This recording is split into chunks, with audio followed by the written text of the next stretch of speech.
Everyone, welcome to my channel. आज के इस वीडियो लेसन में हम पढ़ने जा रहे हैं climate change and global warming के बारे में। और इस वीडियो लेसन में हम सबसे पहले समझेंगे ग्रीन हाउस इफेक्ट के बारे में, और फिर उसके बाद हम ग्लोबल वार्मिंग के बारे में समझेंगे, और फिर समझेंगे हम क्लाइमेट चेंज के बारे में। और उसके बाद इन तीनों चीज़ों को समझने के बाद हम समझेंगे कि ये जो ग्लोबल वार्मिंग है इसके क्या क्या कारण हैं और किन किन वजहों से ये जो ग्लोबल वार्मिंग है वो हो रही है, और इस ग्लोबल वार्मिंग के क्या क्या हमारे इन्वायरमेंट पे, हमारे इकोसिस्टम्स पे क्या क्या इम्पैक्ट्स देखने को मिलते हैं, उन सभी के बारे में हम जो है इस वीडियो लेसन में समझेंगे। और लास्ट में हम समझेंगे कि हम ऐसा क्या कर सकते हैं या क्या क्या ऐसा किया जा रहा है जिसकी वजह से जो है ग्लोबल वार्मिंग और क्लाइमेट चेंज की जो प्रॉब्लम है उसको हम कॉम्बैट यानी कि उसको हम रोक सकते हैं, उसको कम कर सकते हैं। और एक सेपरेट वीडियो में हम समझेंगे कि क्या क्या इंटरनेशनल एफर्ट्स हैं जो लगाए जा रहे हैं, किए जा रहे हैं हमारे ग्लोबली जो कंट्रीज़ के द्वारा जो किए जा रहे हैं, जिनकी वजह से, जिनकी मदद से जो है हम क्लाइमेट चेंज और ग्लोबल वार्मिंग को कम करने की कोशिश कर रहे हैं। तो सबसे पहले हम बात करें तो ग्रीन हाउस इफेक्ट के बारे में, क्योंकि हमें ये सारे जो टॉपिक्स हैं, green house effect, climate change, global warming, ये सब इंटरलिंक्ड हैं। तो सबसे पहले हमें बेसिक से स्टार्ट करना होगा। ग्रीन हाउस इफेक्ट के बारे में सबसे पहले हम समझेंगे। तो जैसा कि हमें पता है कि हमारी अर्थ है उसे सन से जो है सनलाइट मिलती है, ठीक है। जो सन की रेडिएशंस हैं वो हमारी अर्थ के अंदर आती हैं, ठीक है। और कुछ जो हिस्सा है, जो इन रेडिएशंस का कुछ पार्ट जो है हमारे अर्थ के ऊपर से ही, एटमॉस्फेयर से ही जो है रिफ्लेक्ट हो जाता है बाहर, और उस रिफ्लेक्टेड रेज को उसको हम बोलते हैं एल्बिडो, जो कि 100% मान लीजिए 100% जो सूरज की रोशनी है हमारी अर्थ के ऊपर पड़ रही है, उसका जो 30% हिस्सा है वो हमारी अर्थ जो है रिफ्लेक्ट बैक कर देती है स्पेस में। और बाकी जो हमारी जो सूरज की जो सन की रेडिएशंस हैं वो हमारी अर्थ के सरफेस पे आती हैं, और सरफेस पे वो आके टकराती हैं और बाउंस बैक करती हैं, रिफ्लेक्ट हो जाती हैं। और रिफ्लेक्ट होने के बाद क्या है, जो हमारे एटमॉस्फेयर के अंदर डिफरेंट गैसेस पाई जाती हैं, जैसे कि कार्बन डाइऑक्साइड, मीथेन, क्लोरोफ्लोरोकार्बन्स और नाइट्रस ऑक्साइड्स। तो ये सब गैसेस क्या करती हैं, इन रेडिएशंस को वापस स्पेस में बाहर जाने से रोक देती हैं। और इस प्रोसेस की वजह से ये जो गैसेस हैं, ये जो गैसेस जो हमारी रेडिएशंस को रोकती हैं, इसकी वजह से जो है हमारी अर्थ का जो टेम्परेचर है वो वार्म हो जाता है। और इस प्रोसेस को, जिसकी वजह से हमारी अर्थ वार्म होती है, इसे हम कहते हैं ग्रीन हाउस इफेक्ट। तो ये जो ग्रीन हाउस इफेक्ट है ये हमारी अर्थ के लिए बहुत ज़्यादा इंपॉर्टेंट है, क्योंकि हमारे यहाँ अर्थ पे लिविंग कंडीशंस अगर हैं तो ग्रीन हाउस इफेक्ट की वजह से ही हैं। लेकिन ये आगे जाके ये हमारी कुछ एक्टिविटीज़ हैं, ह्यूमन एक्टिविटीज़ हैं, जिनकी वजह से ग्रीन हाउस इफेक्ट भी एक प्रॉब्लम बनता जा रहा है, वो हम आगे समझेंगे। लेकिन बेसिकली हम बात करें तो ये जो ग्रीन हाउस इफेक्ट है ये हमारी अर्थ के लिए बहुत इंपॉर्टेंट है। अगर ये जो ग्रीन हाउस इफेक्ट अगर हमारी अर्थ में नहीं होता, हमारी अर्थ के अंदर ये गैसेस जो हैं सन की रेडिएशंस को ट्रैप नहीं करती, तो हमारी अर्थ का जो एवरेज टेम्परेचर होता वो -18 डिग्री सेल्सियस तक होता। लेकिन इन ग्रीन हाउस गैसेस की प्रेजेंस में जब हीट रेडिएशन जो है ट्रैप हो जाती है हमारी अर्थ के अंदर, तो हमारी अर्थ का जो एवरेज टेम्परेचर है वो 15 डिग्री सेल्सियस देखने को मिलता है। हालांकि हमारे अर्थ के अलग अलग रीजन्स पे जो टेम्परेचर है वो अलग अलग है, लेकिन जब हम एवरेज निकालते हैं तो एवरेज टेम्परेचर जो हमारी अर्थ का है वो है 15 डिग्री सेल्सियस। और जैसा कि मैंने पहले बता दिया आपको, अर्थ की एल्बिडो है 30%। ये आपकी जनरल नॉलेज के लिए है कि जो रेडिएशन हमारी अर्थ के ऊपर गिरती है उसका 30% जो है वो डायरेक्टली बाउंस बैक हो जाती है स्पेस में, और बाकी जो बची हुई है वो हमारी अर्थ के अंदर आती है। और बात करें तो ये जो गैसेस हैं, इनके अलावा वाटर वेपर्स जो हैं वो भी इंपॉर्टेंट रोल प्ले करते हैं ग्लोबल वार्मिंग में। लेकिन ये टेम्परेरी फिनोमेना होता है, क्योंकि वाटर जो है कांस्टेंट नहीं रहता है हमारे एटमॉस्फेयर में। तो ये तो था ग्रीन हाउस इफेक्ट, जिसकी वजह से हमारी अर्थ जो है वो वार्म होती है, वार्म रहती है, एक ऑप्टिमम टेम्परेचर जो है हमारी अर्थ के अंदर बना रहता है। फिर उसके बाद आता है ग्लोबल वार्मिंग का कंसेप्ट। तो ग्लोबल वार्मिंग एक ऐसा प्रोसेस है जिसमें हमारी अर्थ का टेम्परेचर जो है ग्रेजुअली यानी स्लोली राइज करता जा रहा है, और जो है हमारी अर्थ का जो एवरेज टेम्परेचर जो मैंने आपको बताया 15 डिग्री सेल्सियस, अब वो बढ़ता जा रहा है। ठीक है। तो हमारी अर्थ के लिए जो है अच्छे से फ्लोरिश करने के लिए एवरेज टेम्परेचर 15 डिग्री सेल्सियस चाहिए, जो कि हमारा नॉर्मल ग्रीन हाउस इफेक्ट की वजह से होता है।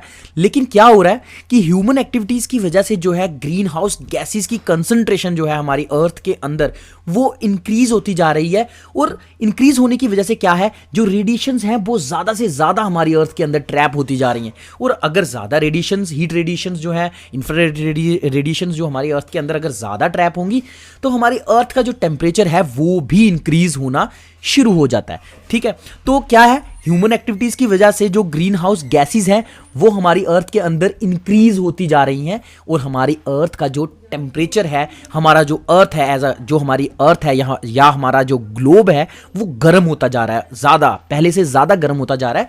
इसलिए और उस प्रोसेस को हम ग्लोबल वार्मिंग कहते हैं। और क्या होता है कि नेचुरली तो ये गैसेस हमारे अर्थ में थी, इन्हीं की वजह से जो है लाइफ हमारी अर्थ के ऊपर सस्टेन हो रही है। लेकिन ये गैसेस जो है टाइम टू टाइम इंक्रीज होती जा रही हैं। अब ज्यादा गैसेस की वजह से ज्यादा रेडिएशन ट्रैप हो रही है, और जो टेम्परेचर है अर्थ का वो इंक्रीज होता जा रहा है। और ये जो ग्लोबल वार्मिंग है ये जो है हमारे क्लाइमेट के ऊपर भी बहुत ज्यादा इंपैक्ट कर रहा है। इसकी वजह से हमारा जो क्लाइमेट चेंज का कंसेप्ट है वो निकल के आता है। ठीक है। तो सिंपल भाषा में कहें कि ग्रीन हाउस इफेक्ट जो है हमारी अर्थ के लिए इंपॉर्टेंट है, लेकिन जब ये ग्रीन हाउस इफेक्ट एनहेंस हो जाता है, यानी बढ़ जाता है, ज्यादा होना शुरू हो जाता है, नॉर्मल एक रेंज है जहां तक हमारा ग्रीन हाउस इफेक्ट जरूरी है, लेकिन अगर उससे ज्यादा ग्रीन हाउस इफेक्ट देखने को मिलता है तो एक नई प्रॉब्लम क्रिएट होती है जिसे हम कहते हैं ग्लोबल वार्मिंग। तो होप आपको अभी तक ग्लोबल वार्मिंग और ग्रीन हाउस इफेक्ट समझ आ गया होगा। और बात करें हम इसकी ग्लोबल वार्मिंग पोटेंशियल की, यानी कि इन अलग अलग जो गैसेस हैं हमारी अर्थ के अंदर उनका कितना वार्मिंग पोटेंशियल है, वो कितनी जो क्वांटिटी में रेडिएशंस को रोकती हैं, उसको हम कहते हैं ग्लोबल वार्मिंग पोटेंशियल। तो सबसे पहले हम एक स्टैंडर्ड लेते हैं क्वांटिटी, कार्बन डाइऑक्साइड को हम जो है स्टैंडर्ड लेते हैं, यानी इसको एक स्टैंडर्ड क्वांटिटी लेंगे। मान लेते हैं हम कि कार्बन डाइऑक्साइड जो रेडिएशन को एब्जॉर्व करती है वो 1 है। ठीक है। और इसके साथ कंपेयर करें, जब हम मीथेन को कंपेयर करते हैं तो उसकी रेडिएशंस, इंफ्रारेड रेडिएशंस को एब्जॉर्ब करने की कैपेसिटी जो है वो 21 है। उसके बाद हाइड्रोक्लोरोफ्लोरोकार्बन्स हैं जिनकी इंफ्रारेड रेडिएशंस को एब्जॉर्ब करने की जो कैपेसिटी है वो 125 है। उसके बाद नेक्स्ट आते हैं क्लोरोफ्लोरोकार्बन्स जिनकी 125 टू 152 ग्लोबल वार्मिंग पोटेंशियल जो है वो देखा गया है। उसके बाद नाइट्रस ऑक्साइड्स जो है उनका जो ग्लोबल वार्मिंग पोटेंशियल है वो 310 है as compare to 1 of carbon dioxide. और उसके बाद आते हैं परफ्लोरोकार्बन्स, इनका जो ग्लोबल वार्मिंग पोटेंशियल है वो 6500 के करीब है। उसके बाद सल्फर हेक्साफ्लोराइड है, इसका जो ग्लोबल वार्मिंग पोटेंशियल है वो है 223,900। तो सबसे ज्यादा ग्लोबल वार्मिंग पोटेंशियल वो है SF6 का, यानी सल्फर हेक्साफ्लोराइड का। तो आप देख ही पा रहे होंगे कि किस तरह से ग्लोबल वार्मिंग पोटेंशियल जो है इंक्रीज होता जा रहा है। और ये जैसे जैसे गैसेस इंक्रीज होती जाएंगी, एटमॉस्फेयर में ऐड होती जाएंगी, तो ग्लोबल वार्मिंग की प्रॉब्लम जो है वो बढ़ती जाएगी। अब देखिए, अब हम बात करेंगे कुछ गैसेस की और इनका कितना रोल है हमारी ग्लोबल वार्मिंग में, और ये कहाँ कहाँ से ये गैसेस प्रोड्यूस होती हैं।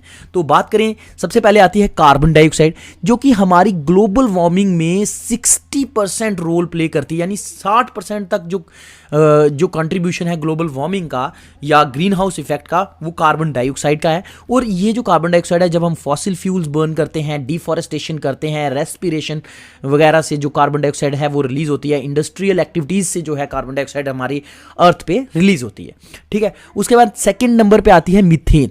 तो ये जो मीथेन है CH4, ये जो है मीथेन हमारी ग्लोबल वार्मिंग में या ग्रीन हाउस इफेक्ट में जो है 20% का जो रोल है वो प्ले करती है, यानी 20% जो कंट्रीब्यूशन है ग्लोबल वार्मिंग में वो हमारी मीथेन गैस का होता है।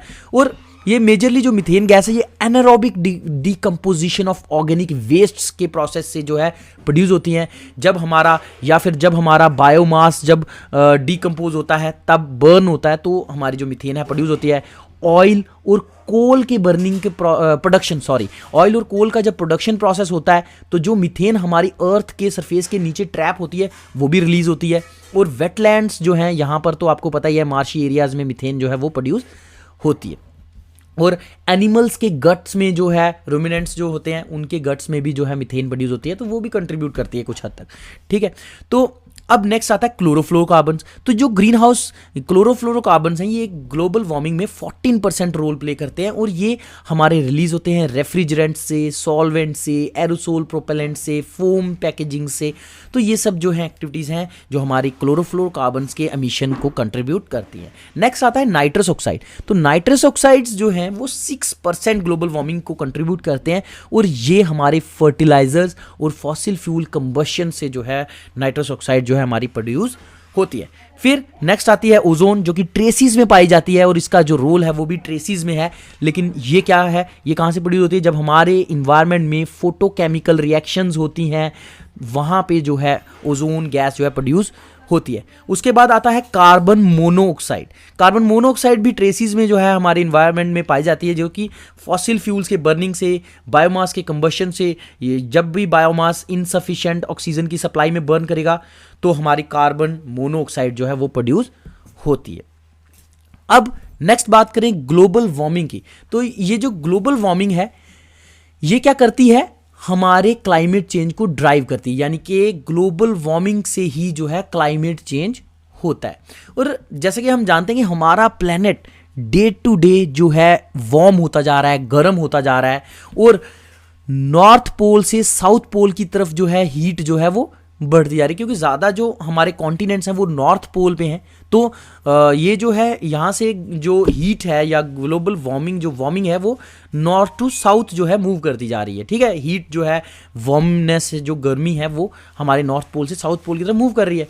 और 1906 के बाद जो हमारा ग्लोबल एवरेज सरफेस टेम्परेचर है हमारी अर्थ का वो 1.6 डिग्रीज फ़ारेनहाइट जो है वो इंक्रीज हुआ है, यानी कि हमारा 0.9 डिग्री सेल्सियस के करीब जो है हमारा अर्थ का जो टेम्परेचर है फ्रॉम 1900 इन कंपैरिजन टू 1906 जो है वो इंक्रीज हुआ है। और बात करें इस इंक्रीजिंग टेम्परेचर के इम्पैक्ट्स की, तो ये कोई इसका वेट नहीं कर रहे हैं कि एक ही बार जब इंसान 50 साल 60 साल 100 साल जब और जो है गैसेस ऐड करेगा तब जाके नेगेटिव इफेक्ट देखने को मिलेंगे, ऐसा नहीं है। ये अभी साथ साथ ही हमें बहुत सारे जो ग्लोबल वार्मिंग है या क्लाइमेट चेंज है इसके नेगेटिव इफेक्ट्स जो है हमें देखने को मिल रहे हैं। ठीक है, जैसा कि हमें आपने काफ़ी बार सुना भी होगा कि ग्लेशियर्स जो हैं वो मेल्ट होते जा रहे हैं। क्यों हो रहे हैं? क्योंकि हमारा जो ग्लोबल वार्मिंग है वो इंक्रीज होता जा रहा है। उसके बाद सी आइस जो है, पोल्स में हमारी जो आइस है, हमारे सीज के ऊपर जो आइस है वो भी मेल्ट होती जा रही है। उसके बाद आपने ये भी देखा होगा कि जब बारिश चाहिए तो तब बारिश नहीं हो रही है, जब नहीं चाहिए तो बहुत ज़्यादा हो रही है, या फिर जिस जगह बारिश नहीं होती थी वहाँ पे बहुत ज़्यादा बारिश हो रही है और जगह होती थी वहाँ पे कम होती जा रही है। तो इस तरह से जो ग्लोबल वार्मिंग है उसकी वजह से हमारे जो प्रेसिपिटेशन पैटर्न्स हैं वो भी शिफ्ट होते जा रहे हैं, चेंज होते जा रहे हैं। उसके बाद इससे क्या होता है कि जो वाइल्ड एनिमल्स हैं वो क्या करेंगे, या लिविंग ऑर्गेनिजम्स वो क्या करेंगे, अगर बाय द वे वो मान लीजिए ए प्लेस पे रहते हैं, यहाँ पर कंडीशंस चेंज हो रही हैं, यहाँ पर क्लाइमेट चेंज होता जा रहा है, तो वो क्या करेंगे, अच्छी कंडीशंस ढूंढने के लिए दूसरे एरिया में जाएंगे, जिससे क्या होगा, एनिमल्स को एक जगह से दूसरी जगह मूव करना पड़ेगा। तो इससे जो है जो है माइग्रेशन जो है लिविंग ऑर्गेनिजम्स में वो भी देखी जाती है ग्लोबल वार्मिंग की वजह से। और बहुत सारे लोग ये अब क्या है कि बहुत सारे लोग ये सोचते हैं कि बहुत सारे लोग ये सोचते हैं कि ये जो हमारा ग्लोबल वार्मिंग है वो और क्लाइमेट चेंज जो है एक ही चीज़ है। क्लाइमेट चेंज और ग्लोबल वार्मिंग एक ही चीज़ नहीं है, ये दोनों डिफरेंट चीज़ें हैं। ठीक है, तो क्या होता है कि ये दोनों सिनोनिमस नहीं है, क्योंकि साइंटिस्ट जो है आजकल ज़्यादातर जो है क्लाइमेट चेंज की टर्म को यूज़ कर रहे हैं। क्योंकि क्या होता है कि ग्लोबल वार्मिंग में हम सिर्फ एक नॉर्मली हमारी अर्थ का टेम्परेचर जो इंक्रीज हो रहा है उसकी बात करते हैं, लेकिन जब क्लाइमेट चेंज की हम बात करते हैं तो उसमें हम बहुत सारे कंप्लेक्स प्रोसेसेस, कंप्लेक्स चेंजेस की बात करते हैं, जिनकी वजह से हमारे अर्थ का वेदर और क्लाइमेट सिस्टम्स जो हैं वो चेंज होते जा रहे हैं। और क्लाइमेट चेंज में सिर्फ हमारा, जैसे कि मैंने कहा कि ग्लोबल वार्मिंग सिर्फ हमारे अर्थ के राइजिंग टेम्परेचर की बात करता है, लेकिन क्लाइमेट चेंज जो है सिर्फ राइजिंग टेम्परेचर की बात नहीं करता है, बल्कि बहुत सारे जो हमारे अर्थ के ऊपर एक्सट्रीम वेदर इवेंट्स हो रहे हैं, वाइल्ड लाइफ पॉपुलेशन जो एक जगह से दूसरी जगह शिफ्ट हो रही हैं, ग्लोबल वार्मिंग की वजह से जो हैबिटेट्स जो हैं लॉस हो रहे हैं लिविंग ऑर्गेनिजम्स के, हमारी सीज के लेवल जो राइज हो रहे हैं, और बहुत सारी जो इन्वायरमेंटल प्रॉब्लम्स जो हमारी क्लाइमेट चेंज जो ग्लोबल वार्मिंग की वजह से जो अराइज हो रही हैं, उन सब प्रॉब्लम्स को जब हम बात करते हैं तो वो क्लाइमेट चेंज के टॉपिक में जो है हम डिस्कस करते हैं। तो इसलिए climate change is rather more broad term as compare to global warming. Okay, और ये जो सारे चेंजेस जो हो रहे हैं इसकी ये क्यों हो रहे हैं? क्योंकि जो हमारे ह्यूमन बींग्स की वजह से क्या हो रहा है, जो ग्रीन हाउस गैसेज है हमारी अर्थ में वो दिन ब दिन इंक्रीज होती जा रही हैं, और जो है ज़्यादा से ज़्यादा टेम्परेचर जो है हीट रेडिएशंस ट्रैप हो रही हैं, और हमारे अर्थ का टेम्परेचर इंक्रीज होता जा रहा है। ठीक है, और ये जो हाई टेम्परेचर है इसकी वजह से हमारे काफ़ी सारे एरियाज़ में वेदर पैटर्न्स चेंज होते हैं, जिनकी वजह से क्या हो रहा है कि जो ड्राई एरियाज़ थे वो और ज़्यादा ड्राई होते जा रहे हैं, और जो वेट एरियाज़ थे वो और ज़्यादा वेट होते जा रहे हैं, जिससे वहाँ का इकोसिस्टम डिस्टर्ब होने के चांसेस बहुत ज़्यादा बन जाते हैं। और हमारे जो इन्वायरमेंटल डिजास्टर्स होते हैं जैसे फ्लड्स हो गए, ड्रॉट्स हो गए, इन सभी प्रॉब्लम्स का जो अक्रेंस है वो भी फ्रीक्वेंट होता जा रहा है, बढ़ता जा रहा है। ठीक है, तो ये सब था ग्लोबल वार्मिंग और क्लाइमेट चेंज की वजह से। और हम बात करें बेसिक की तो एक जैसा कि आप सब जानते हो कि ये जो हीट एनर्जी है हमारी अर्थ में ट्रैप हो रही है, तो हीट एक एनर्जी है। तो जब भी हम किसी सिस्टम में अगर किसी एनर्जी को ऐड करते हैं तो उस सिस्टम में चेंजेस देखने को मिलते हैं, है ना, क्योंकि और जैसा कि हम जानते हैं अर्थ में जितने भी सिस्टम्स हैं वो सब इंटरकनेक्टेड हैं। अगर हमारे अर्थ के किसी एक सिस्टम को मान लीजिए हमारे वेदर सिस्टम को इफेक्ट हुआ है, किसी एक सिस्टम को इफेक्ट हुआ, तो उसकी वजह से बाकी सारे सिस्टम्स जो हैं हमारी अर्थ के वो भी इन्फ्लुएंस होने वाले हैं। और क्या होता है कि जब हमारी अर्थ में हीट एनर्जी बढ़ती जा रही है, उससे क्या है हमारा global climate as a whole भी जो है वो चेंज होता जा रहा है। ठीक है, और जैसा कि हम जानते हैं कि हमारा जो वर्ल्ड है मेजरली ओशन से कवर्ड है, और ओशन जो है हमारा क्या होता है रेडिएशन से, ये जो हीट रेडिएशन है जहाँ हीट बढ़ती जा रही है, गर्मी बढ़ती जा रही है, उसकी वजह से क्या है ओशन हीट हो जाते हैं, और हीट होने की वजह से क्या होता है बहुत ज़्यादा इवेपोरेशन देखने को मिलती है। और अगर ज़्यादा, आपको पता ही है कि ज़्यादा इवेपोरेशन होगी तो हुरिकेन्स और टाइफून्स जैसे जो इंसिडेंट्स हैं वो बहुत ज़्यादा इंटेंस हो जाएंगे, बहुत ज़्यादा बढ़ जाएंगे, और उनकी और ज़्यादा प्रॉब्लम्स जो है हमारे इन्वायरमेंट पे या लिविंग ऑर्गेनिजम्स पे जो है पोज करेंगे, है ना। तो क्या कहते हैं कि जो वार्मर एटमॉस्फेयर है हमारा, उससे क्या होता है हमारे ग्लेशियर्स, हमारे माउंटेन्स की जो पीक्स हैं उनके ऊपर जो स्नो है, वो पोलर आइस कैप्स जो है हमारी, और हमारी जो अंटार्कटिका की जो आइस शील्ड है वो सब जो है मेल्ट होती जा रही हैं। और इन टेम्परेचर चेंजेस की वजह से जो है विंड के पैटर्न्स को भी बहुत ज़्यादा बदलाव देखने को मिला है। जैसे कि हमारा जो इंडिया है या एशिया है वो मेजरली मॉनसून के ऊपर डिपेंड करता है for the rain and snow. और क्या होता है कि इसलिए जो क्लाइमेट चेंज है उसकी वजह से या ग्लोबल वार्मिंग की वजह से जो ये जो वेदर है ये और ज़्यादा से ज़्यादा अनप्रिडिक्टेबल हो रहा है। और अगर क्लाइमेट चेंज इसी तरह से होता रहा तो हमारा जो मॉनसूनल सिस्टम है वो भी डिस्टर्ब हो जाएगा, और जिससे हमें बहुत सारी प्रॉब्लम्स जो हैं फेस करनी पड़ सकती हैं। और इसीलिए साइंटिस्ट जो है अब इन सब चीज़ों के बारे में, आपको अब ग्लोबल वार्मिंग और क्लाइमेट चेंज में बहुत सारा डिफरेंस जो है समझ आ ही गया होगा। इसीलिए जो हमारे साइंटिस्ट हैं, जो स्कॉलर्स हैं, वो ग्लोबल वार्मिंग के कंसेप्ट को छोड़ के अब ज़्यादातर जो है क्लाइमेट चेंज की तरफ फोकस करना शुरू कर गए हैं। ठीक है, उसके बाद हम बात करें कॉजेज ऑफ ग्लोबल वार्मिंग। ये जो ग्लोबल वार्मिंग है हो क्यों रही है? ऑब्वियस सी बात है कि ग्रीन हाउस इफेक्ट जिन चीज़ों की वजह से इंक्रीज होता है उन्हीं चीज़ों की वजह से जो है ग्लोबल वार्मिंग भी हो रहा है। तो क्या है, सबसे पहले हम बात करें, हमने ये जो कॉजेज हैं ग्लोबल वार्मिंग की, इन्हें दो डिफरेंट टॉपिक्स में बांटा हुआ है। सबसे पहले एक होते हैं नेचुरल कॉजेज और दूसरे हैं ह्यूमन मेड कॉजेज। तो नेचुरल में जो नेचुरली जो चीज़ें हो रही हैं, प्रोसेसेस हो रहे हैं जिनकी वजह से हमारी ग्लोबल वार्मिंग देखने को मिलती है, उनके बारे में हम बात करते हैं। सबसे पहले आता है वॉल्केनोज। तो आपको पता है कि वॉल्केनोज जो है, आपने काफ़ी सारी वीडियोज़ फोटोज़ देखी होंगी, कितनी भारी क्वांटिटी में जो है गैसेस और ऐश और स्मोक जो है वो एयर में रिलीज होती है फ्रॉम वॉल्केनोज। और जो है ये भी जो है ग्लोबल वार्मिंग में बहुत ज़्यादा कंट्रीब्यूट जो है करते हैं। उसके बाद वाटर वेपर्स, मैंने आपको बताया कि अगर बहुत ज़्यादा बारिश होती है, मॉइस्चर अगर हवा में बहुत ज़्यादा होगा, तब भी जो आपने देखा होगा कि ह्यूमिडिटी अगर बढ़ जाए तो अगले दिन अगर साफ टेम्परेचर हो, हमारा मौसम साफ हो और ह्यूमिडिटी बहुत ज़्यादा हो एयर में, तो गर्मी जो है, हीट बहुत ज़्यादा देखने को मिलती है हमारे एयर में, है ना, गर्मी बहुत ज़्यादा देखने को मिलती है। तो हमारे वाटर वेपर्स जो हैं ये नेचुरल कंट्रीब्यूटर्स हैं ग्लोबल वार्मिंग में। उसके बाद मेल्टिंग ऑफ परमाफ्रॉस्ट। परमाफ्रॉस्ट क्या है? एक ऐसी सॉइल है जहाँ पर जो परमानेंटली फ्रोजन एरिया है, ठीक है, यहाँ पर बहुत ज़्यादा बर्फ़ जमी रहती है और ये एरिया बहुत ज़्यादा लो टेम्परेचर में होता है। और अगर हमारा ग्लोबल वार्मिंग होगा तो ये जो परमाफ्रॉस्ट एरिया है, यहाँ पे ये भी जो है हीट अप होगा और यहाँ पे भी जो आइस वगैरह है वो मेल्ट होगी, और जो इस सरफेस के नीचे जो गैसेस, जो ग्रीन हाउस गैसेस हैं जो ट्रैप्ड हैं बहुत सारे सेवरल ईयर्स से, वो भी हमारे अर्थ के एटमॉस्फेयर में जो है रिलीज होती है। और ये जो परमाफ्रॉस्ट है ये ग्लेशियर्स के नीचे होता है। अगर ग्लेशियर्स मेल्ट होंगे तो जो नीचे ट्रैप्ड गैसेस हैं वो जो है हमारे एटमॉस्फेयर में रिलीज हो जाएंगी, और उससे जो है हमारा ग्रीन हाउस इफेक्ट जो है या हमारा ग्लोबल वार्मिंग का जो प्रॉब्लम है बहुत ज़्यादा बढ़ना शुरू हो जाता है। उसके बाद फॉरेस्ट ब्लेजेस की बात करें या फॉरेस्ट फायर्स की बात करें, तो जितनी ज़्यादा कभी कभी नेचुरली जो है फॉरेस्ट फायर्स भी देखने को मिलती हैं, तो इनकी वजह से भी जो है ग्रीन हाउस गैसेस जो है वो ऐड होती हैं हमारे इन्वायरमेंट में और ग्लोबल वार्मिंग कॉज होती है। नेक्स्ट आता है मीथेन। तो नेचुरली कैटल हो गया, लैंडफिल स्वैम्प्स या कोल माइनिंग करो तो नेचुरल, क्योंकि ये नेचुरली प्रेजेंट है,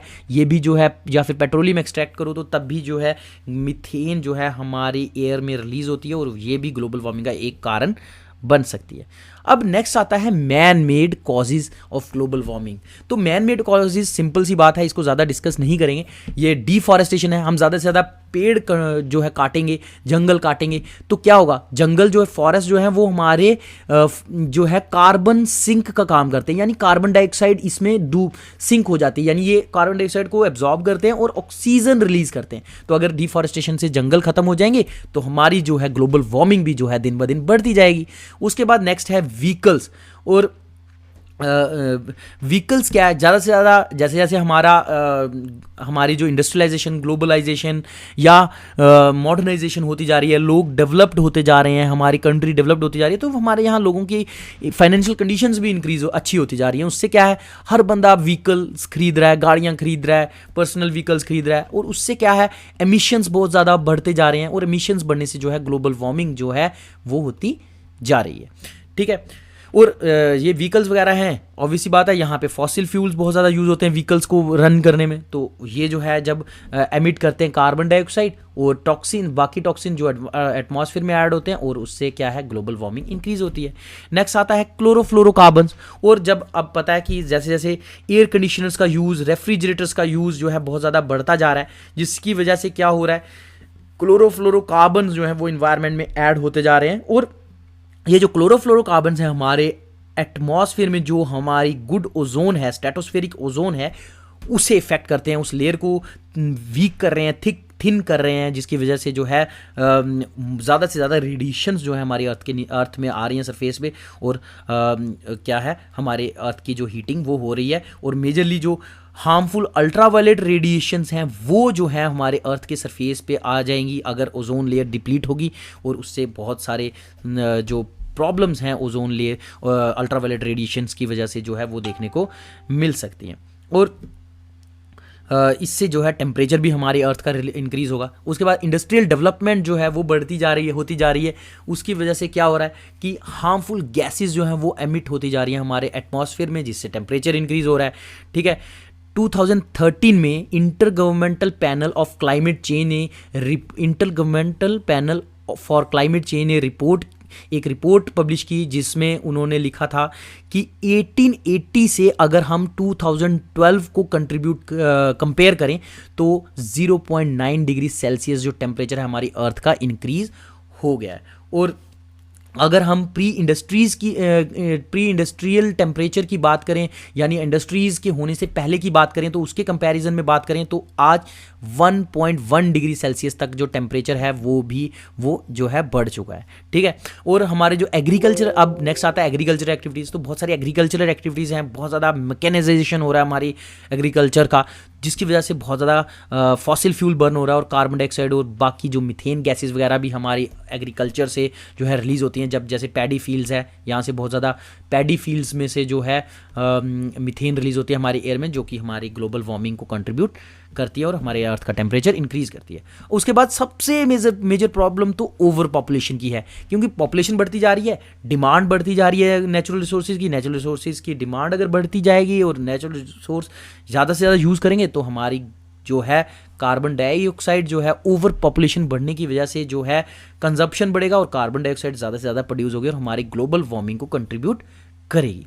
तो ये था कौन कौन से कॉजेज़ हैं। उसके बाद हम बात करें इफ़ेक्ट्स की, तो ये हम पहले भी इसी टॉपिक में पढ़ चुके हैं कि जो हमारा ग्लोबल एवरेज टेम्परेचर है ग्लोबल वार्मिंग की वजह से इंक्रीज़ हो गया है। लगभग 1.9 डिग्री सेल्सियस जो है वो टेम्परेचर इंक्रीज़ हो चुका है। जब हम 1850 को 1900 से कंपेयर करें तो हम देखते हैं कि हमारी अर्थ का टेम्परेचर जो है लगभग 1 डिग्री सेल्सियस के करीब इंक्रीज़ हो गया है। और IPCC inter governmental panel on climate change की रिपोर्ट की बात करें तो वो क्या कहती है कि 2030 तक जो ईयर है हमारा 2030, वहाँ तक जो है हमारी अर्थ का जो प्री इंडस्ट्रियल इरा से 2 डिग्री सेल्सियस ज़्यादा टेम्परेचर जो है वो बढ़ जाएगा। और 2090 तक पहुँचते पहुँचते जो हमारी अर्थ का टेम्परेचर है वो 4 डिग्री सेल्सियस पहले से ज़्यादा हो जाएगा।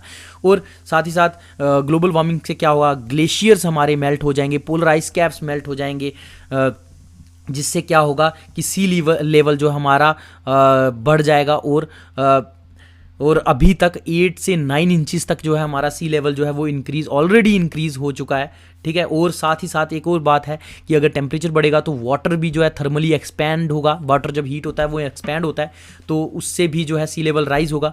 उसके बाद काफ़ी सारे हमारे एरियाज़, लो लाइंग एरियाज़ हैं या कोस्टल एरियाज़ हैं, जैसे एस्चुरीज़ हो गई, या काफ़ी सारे आइलैंड्स हैं जैसे बांग्लादेश के आसपास के आइलैंड्स, बांग्लादेश हो गया, मालदीव्स हो गए। तो ये क्या है, यहाँ पर सी लेवल राइज होने से क्या हुआ, उनकी फिशरीज़ को बहुत ज़्यादा नुकसान पहुँचा है और उनको जो है कम फिश प्रोडक्शन जो है वो कम हो गई है। और क्लाइमेट चेंज, अगर हम बात करें क्लाइमेट चेंज वल्नरेबिलिटी इंडेक्स की, तो अकॉर्डिंग टू दिस इंडेक्स हमारी इंडिया की लगभग 640 डिस्ट्रिक्ट्स ऐसी एनालाइज की गई हैं। 640 जो है डिस्ट्रिक्ट्स को जो है इस इंडेक्स में जो है एनालाइज किया गया, जिसमें से 463 जो सिटीज़ हैं वो फ्लड्स, ड्रॉट्स और साइक्लोन जैसी प्रॉब्लम्स के लिए से काफ़ी प्रोन्ड हैं। यानी इनमें जो है फ्लड्स, ड्रॉट्स और साइक्लोन जैसी बहुत सारी नेचुरल प्रॉब्लम्स जो हैं वो ग्लोबल वार्मिंग की वजह से जो राइज हो रही हैं वो देखने को मिल रही हैं। और जो हमारी स्टेट्स हैं जैसे असम, आंध्र प्रदेश, महाराष्ट्र, कर्नाटका, बिहार, ये सबसे ज़्यादा वल्नरेबल हैं हमारे क्लाइमेट चेंज की वजह से, क्योंकि यहाँ पर बहुत ज़्यादा फ्लड्स हो सकते हैं, ड्रॉट्स हो सकते हैं, साइक्लोन्स जो हैं वो देखने को मिल सकते हैं आने वाले टाइम में अगर हमारी अर्थ का टेम्परेचर जो है इंक्रीज होता है। अब देखिए काफ़ी सारे आइलैंड्स हैं, जैसे कि न्यू मोर आइलैंड है जो सुंदरबन में था, वो ऑलरेडी सबमर्ज हो चुका है। और मालदीव्स जो है वो ऑलरेडी नई जगह को ढूंढ रहा है जहाँ पे वो रहे, क्योंकि मालदीव्स के लोग, क्योंकि वहाँ पे जो है सी लेवल राइज होने से वहाँ की जो एरिया है वो कम होता जा रहा है। उसके बाद जैसा कि बहुत सारी स्पीशीज़ जो हैं एक दूसरे के साथ इंटरलिंक्ड हैं, है ना, बहुत सारे हमारा हाइड्रोस्फीयर, हमारा एटमॉस्फेयर, लिथोस्फीयर, ये सब जो है एक दूसरे के साथ इंटरलिंक्ड हैं और हमारी जो डिफरेंट स्पीशीज़ हैं वो एक दूसरे के साथ इंटरलिंक्ड हैं। फॉर एग्जांपल हम बात करें, प्लांट्स जो हैं वो इंसेक्ट्स के ऊपर डिपेंड हैं फॉर पॉलिनेशन। तो अगर ग्लोबल वार्मिंग होगा तो इन इंसेक्ट्स के ऊपर जो है नेगेटिव इम्पैक्ट होगा, जिसकी वजह से क्या होगा, इंसेक्ट्स का जो पॉलिनेटिंग पीरियड है, जो टाइम है, वो डिस्टर्ब हो जाएगा और प्लांट जो है सही तरह से पॉलिनेट नहीं हो पाएंगे और ग्रो नहीं कर पाएंगे। तो इस तरह से ओवरऑल जो हमारी अर्थ के ऊपर जो है ग्लोबल वार्मिंग का नेगेटिव इफेक्ट जो है देखने को मिल सकता है ग्लोबल वार्मिंग की वजह से। और उसके बाद ग्लोबल वार्मिंग की वजह से ड्रॉट्स, फ्लड्स जैसी प्रॉब्लम्स जो हैं बहुत ज़्यादा इंक्रीज़ हो जाएंगी। उसके बाद पेस्ट्स वगैरह, क्रॉप डिजीज़ और वीड्स वगैरह भी जो हैं वो ग्लोबल वार्मिंग की वजह से इंक्रीज़ हो सकती हैं, जिसकी वजह से हमें फेमाइन जैसी यानी भुखमरी जैसी सिचुएशन का सामना भी करना पड़ सकता है। और क्लाइमेट चेंज जो है वो ह्यूमन हेल्थ को भी नेगेटिवली इम्पैक्ट कर सकता है, क्योंकि टेम्परेचर बढ़ने की वजह से काफ़ी सारे जो वेक्टर्स हैं जैसे कि मॉस्किटोज़, फ्लाइज वगैरह, उनकी पॉपुलेशन इंक्रीज़ हो सकती है, जिसकी वजह से ये क्या करेंगे, मॉस्किटोज़ और फ्लाइज जो हैं जो काफ़ी सारी डिजीज़ को कैरी करते हैं एक ऑर्गेनिज्म से दूसरे में या एक जगह से दूसरी जगह में, ये बढ़ जाएंगे और हमारे बहुत सारे लोगों में डिजीज़ देखने को मिल सकती हैं। उसके बाद क्लाइमेट चेंज की वजह से जो है बायोडाइवर्सिटी डिक्रीज़ हो सकती है, क्योंकि जैसे कि मैंने कहा काफ़ी सारे एरियाज़ जो हैं सबमर्ज होते जा रहे हैं, पोलर आइस कैप मेल्ट होती जा रही हैं, तो वहाँ पे जो रहने वाले लिविंग ऑर्गेनिजम्स हैं, जब उनका हैबिटेट डिस्ट्रक्ट होगा तो उनकी पॉपुलेशन डिक्रीज़ होगी, जिसकी वजह से हमारी बायोडाइवर्सिटी जो है ओवरऑल जो है कम होती जाएगी। फॉर एग्जाम्पल हम बात करें कोरल रीफ्स जो है क्लाइमेट चेंज के लिए बहुत ज़्यादा सेंसिटिव हैं, क्योंकि कोरल रीफ्स को ग्रो करने के लिए 27 डिग्री सेल्सियस के आसपास का टेम्परेचर चाहिए होता है, लेकिन अगर टेम्परेचर बढ़ जाएगा या फिर कम हो जाएगा तो इनकी पॉपुलेशन के ऊपर डायरेक्ट इंपैक्ट पड़ेगा। और ये जो कोरल रीफ्स हैं इन्हें एवरग्रीन फॉरेस्ट्स ऑफ ओशन भी कहा जाता है, क्योंकि ये ओशंस में जो ऑक्सीजन की सप्लाई में बहुत इंपॉर्टेंट रोल प्ले करते हैं। तो इससे ओवरऑल हमारी बायोडाइवर्सिटी पे बहुत ज़्यादा नेगेटिव इफेक्ट जो है वो देखने को मिल सकता है। उसके बाद स्पीशीज़ जो है, अब कुछ स्पीशीज़ जो है कुछ तो ख़त्म हो जाएंगी, कुछ जो है जो मूव कर सकती हैं एक जगह से दूसरी जगह, वो क्या करेंगी, जिस जगह पे उनकी कंडीशन अनफेवरेबल हो गई है वहाँ से वो मूव करना शुरू कर जाएंगी दूसरे एरियाज़ में, और मूव करने में करते टाइम उनको बहुत सारे इन्वायरमेंटल चैलेंजेस का सामना करना पड़ सकता है, फूड की शॉर्टेज हो सकती है, प्रीडेटर्स को जो है फेस करना पड़ सकता है, जिससे उनकी पॉपुलेशन बहुत ज़्यादा कम होने के चांसेस बन जाते हैं। उसके बाद यूनाइटेड नेशन इन्वायरमेंटल प्रोग्राम ने 1989 में ग्लोबल वार्मिंग के लिए बहुत एक अच्छा स्लोगन यूज़ किया, जिसको हम कहते हैं global warming is not simple global warming, it's a global warning, it's a warning to whole of the world. तो ये जो ग्लोबल वार्मिंग है ये हमारे लिए एक वार्निंग है कि सुधर जाओ, और ज़्यादा ऐसी एक्टिविटीज़ मत करो जिनकी वजह से हमारी अर्थ पे नेगेटिव इम्पैक्ट देखने को मिल रहा है।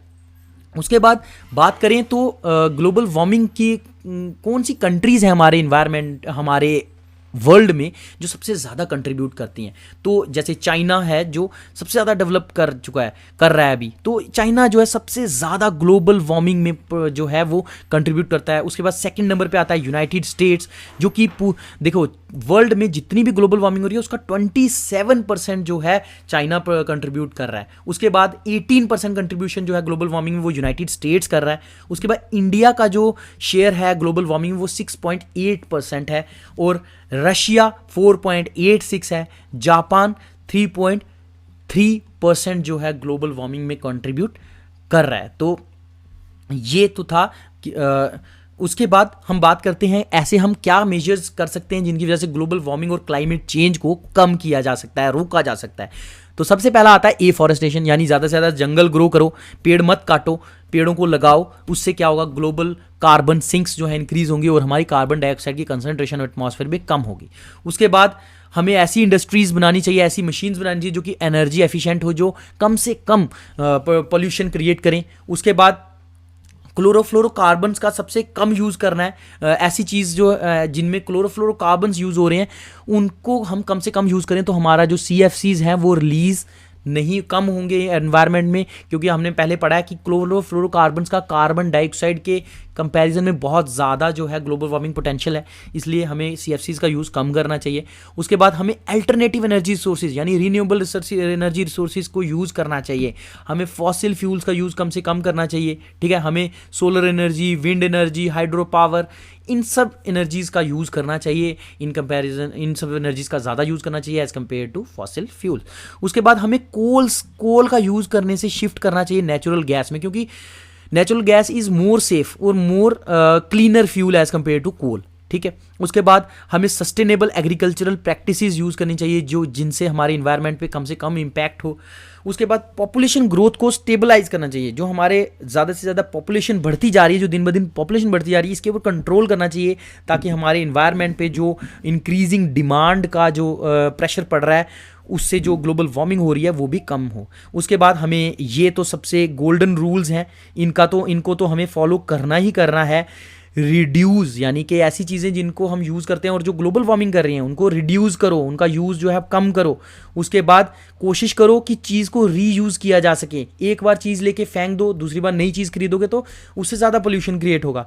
तो रीयूज़ का ज़्यादा से ज़्यादा रीयूज़ करेंगे किसी चीज़ को तो हमारी पोल्यूशन कम होगी। उसके बाद रिसाइकलिंग, अगर कोई चीज़ जो है दोबारा से किसी यूज्ड चीज़ को दोबारा से नई चीज़ में कन्वर्ट किया जा सकता है तो उसे हम रिसाइकल करेंगे, ठीक है। तो इससे भी जो है ग्लोबल वार्मिंग कम होगी। रिफ्यूज़, और हमें ऐसी चीज़ें जो ग्लोबल वार्मिंग कर सकती हैं, हमारी इन्वायरमेंट को नेगेटिव इम्पैक्ट कर सकती हैं, उनको लेने से ही रिफ्यूज़ कर दो, मना करो, उन चीज़ों को लो ही मत, ठीक है। और नेक्स्ट एक और कंसेप्ट आता है रॉट का, यानी जो बायोडिग्रेडेबल चीज़ें हैं इनको हम फेंकने की जगह इनका हम कंपोस्ट बना सकते हैं। रॉटनिंग यानी इनको जो है इनका कंपोस्ट मैन्योर बना सकते हैं इनको यूज़ करके। तो हम जो है चीज़ों को फेंकने की जगह उनको, अगर बायोडिग्रेडेबल है तो उसे रॉट करके उसका मैन्योर भी बना सकते हैं और उसे हम यूज़ कर सकते हैं। उसके बाद अगर हम पब्लिक ट्रांसपोर्ट, पर्सनल व्हीकल्स की जगह पब्लिक ट्रांसपोर्ट का ज़्यादा यूज़ करें तो हम ग्लोबल वार्मिंग या फिर हम ग्रीन हाउस गैसेस के रिलीज़ को जो है कम कर सकते हैं। उसके बाद लोगों में सबसे मेन चीज़ ये है, अगर हम अवेयरनेस ज़्यादा से ज़्यादा क्रिएट करें लोगों में तो भी ग्लोबल वार्मिंग कम हो सकती है, क्लाइमेट चेंज कम हो सकता है।